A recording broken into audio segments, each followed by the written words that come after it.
Değerli dostlar, hər vaxtınız xeyir olsun.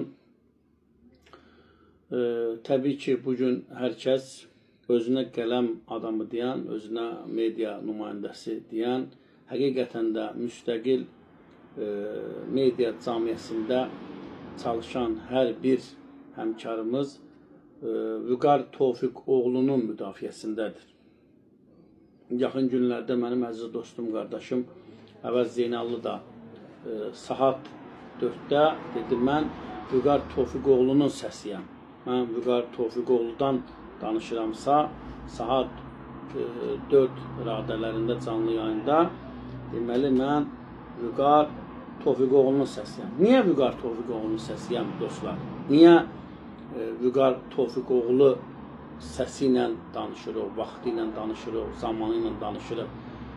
3 il bundan qabaq Vüqar Tofiqoğlu və Vüqar Tofiqoğlu cəsarətində olan barmaq sayı dostlarımızda Əvəz Zeynallı və Elnur Şükürov səsindən danışırdı.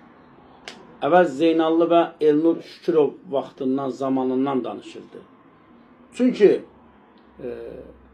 biz də 2022-ci ilin sentyabrın 12-sində mən Elnur Şükürov saxlanılmışam. Təbii ki, bəlli bir həbsim olub, bəlli bir istintaqımız olub.